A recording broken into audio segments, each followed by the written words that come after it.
አንድ አምላክ በሚሆን በአብ በወልድ በመንፈስ ቅዱስ ስም ታኅሳስ 4 በዚች ቀን የሊቀ ሐዋርያት ቅዱስ ጴጥሮስ ወንድም የተመሰገነ ቅዱስ ሐዋርያ እንድርያስ በምስክርነት አረፈ።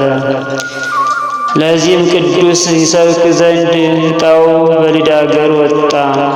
ከእርሷም ብዙዎች በቅዱስ ጴጥሮስ ትምህርት አምነው ነበር። አንደበቱ የሚጥም በሥራው ሁሉና በአምልኮቱ የተወደደ ያማረ ደቀ መዝሙር ፊሊሞና አብሮት ነበር። ሐዋርያ እንድርያስም ከፍ ካለ ቦታ ላይ ወጥቶ ጣዕም ባለው አንደበቱ ከቅዱሳት መጻሕፍት እንዲያነብ አዘዘው። የጣዖታት ካህናትም የሐዋርያ እንድርያስን መምጣት በሰሙ ጊዜ አማልክቶቻቸውን ይረግሙ እንደሆነ ሊጣሏቸው ሽተው የጦር መሳሪያቸውን ይዘው መጡ። በዚያንም ጊዜ ፊሊሞና በቤተ ክርስቲያን ውስጥ ከወርቅና ከብር የሰው እጅ ሥራ የሆኑ የአሕዛብ አማልክቶቻቸው አፍ አላቸው አይናገሩም፣ ዓይን አላቸው አያዩም፣ ጆሮ አላቸው አይሰሙም፣ አፍንጫ አላቸው አያሸቱም፣ እጅ አላቸው አይዳስሱም፣ እግር አላቸው አይሄዱም፣ በጉሮሯቸውም አይናገሩም፣ የሚሰሯቸውና የሚያምኑባቸው ሁሉ እንደነርሱ ይሁኑ እያለ ሲያስብ ሰሙት። ስለ ቃሉ ጣዕምና ስለ ንባቡ ማማር ልባቸው ከክደት ማሰሪያ ተፈታ። ወደ ቤተ ክርስቲያንም ገብተው ከሐዋርያ እንድርያስ እግር በታች ሰገዱ። ክብር ይግባውና በጌታችን በኢየሱስ ክርስቶስ ስም አመኑ። እርሱም የቤተ ክርስቲያንን ትምህርት አስተምሮ የክርስትና ጥምቀትን አጠመቃቸው። ከእሳቸውም ጋር ጣዖትን ከሚያመልኩ ውስጥ ብዙዎች አምነው ተጠመቁ። በዚያ ወራትም እንዲህ ሆነ። በልዳ አገር አቅራቢያ ስሙ ዮሐንስ የሚባል አንድ ቄስ ነበረ። ለእርሱም አንድ ልጅ አለው። እርሱም ከባልንጀራው ጋር ሲጫወት በድንገት ገደለው። የሟች አባትም ልጄን የገደለ ልጅን አሳልፈህ ስጠኝ ሲል ቄስ ዮሐንስን ያዘው።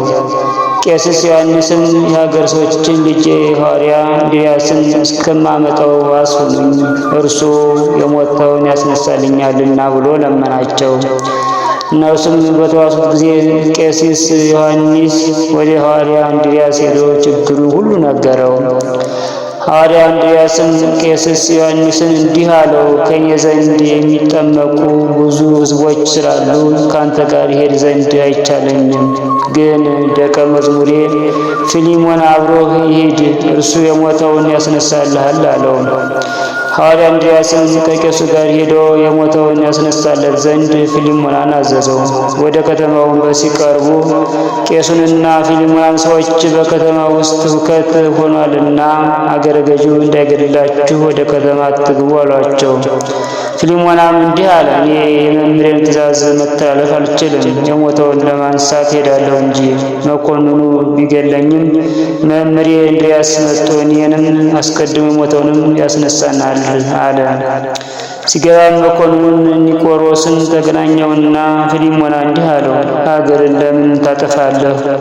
የሾሙህ ከክፉ ነገር ሁሉ ሀገር እንድትጠብቅ አይደለምን? መኮንኑም ደስ ይህን ሰው ነፍሰ ገዳይ ይመስላል አለ። ወታደሮችንም ይዛችሁ ሰቅላችሁ ግረፉት አላቸው። ወታደሮቹም ይገርፉት ዘንድ ይዘው ሰቀሉት።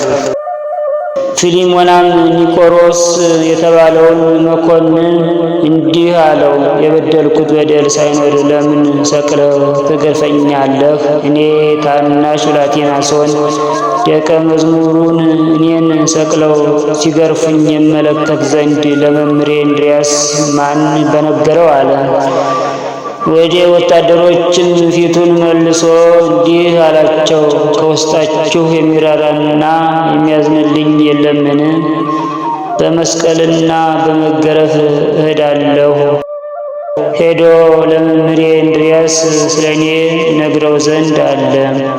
ከቃሉ ጣዕም የተነሳ ወታደሮች ተሰብስበው መጥተው አለቀሱ። በዚያንም ጊዜ አዕዋፍ ሁሉ መጥተው እኛን ላከን ብለው ተናገሩት። ድንቢጥ ቀርባ እኔ በአካሌ ቀላል ነኝና እኔን ላከኝ አለችው። አንቺስ አመንዝራ ነሽ፣ ከወገንሽ በመንገድ አንዱን ያገኘሽ እንደሆነ ከእርሱ ጋር ትጫወቻለሽ፣ ፈጥነሽ አትመለሽም አላት። ከዚህም በኋላ ቁራ ቀርቦ እኔን ላከኝ አለው።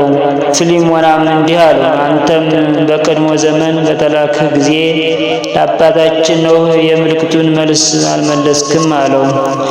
ፊልሞና ግን ርግብን ጠርቶ እንዲህ አላት፣ እግዚአብሔር የዋሂት ብሎ ስም ያወጣልሽ ከአዕዋፍ ሁሉ የተመረጥሽ ወገን አንቺ ለአባትሽ ኖኅ በመርከብ ውስጥ ሳለ መልካም ዜና አድርሰሽለታልና አባታችን ጻድቅ ኖኅም ባርኮሻልና፣ አሁንም ወደ ልዳ ከተማ ወደ መምህሬ እንድርያስ ሂደሽ ንገሪው፣ ሰቅለው እየገረፉኝ ነውና ወደ እኔ ወደ ደቀ መዝሙሩ ፊልሞና ይመጣ ዘንድ።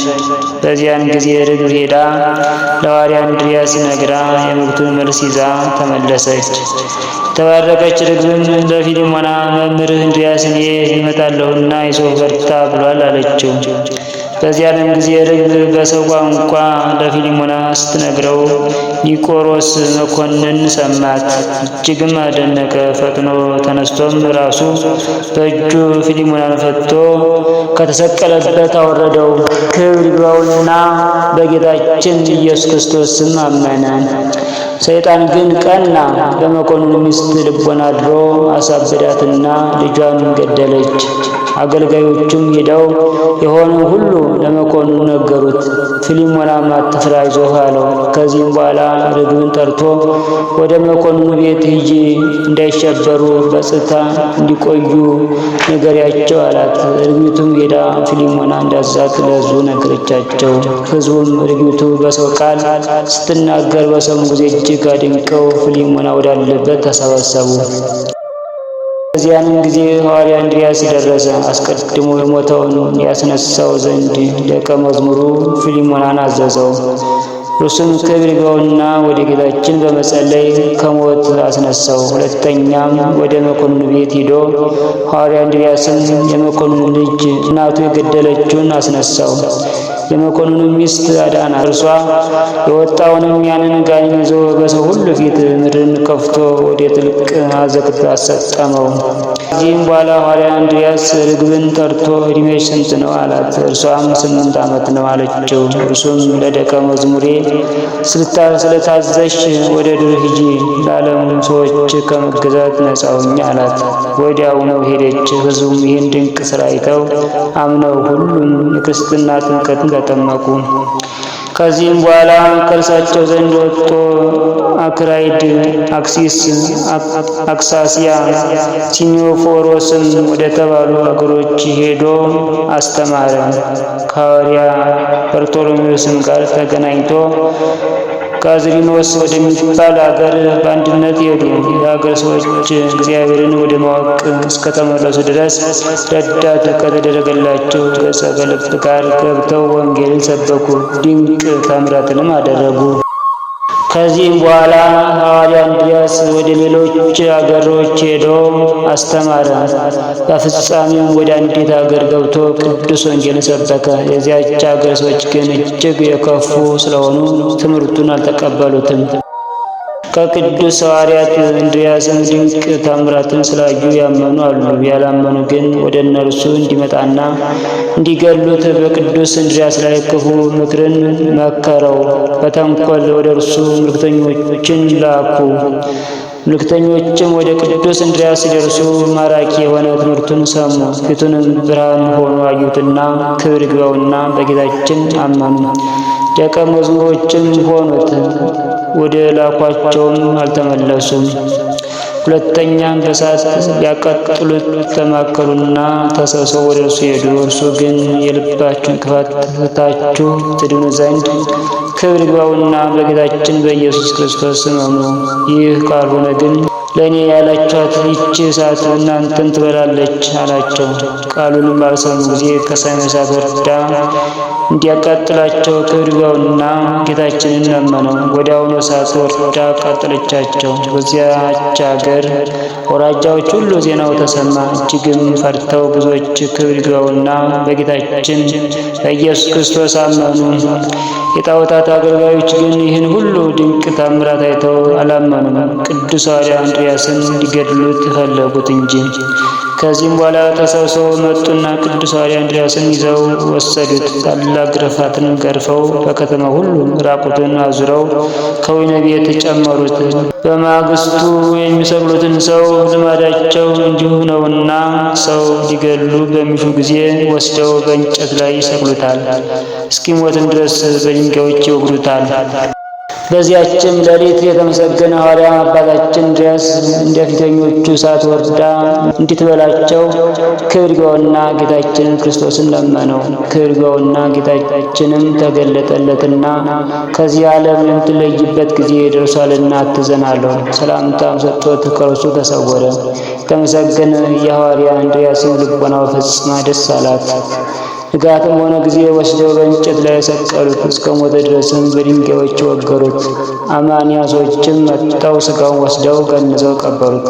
ከእርሱም ታላላቅ የሆኑ አስደናቂዎች ታምራት ተገለጡ።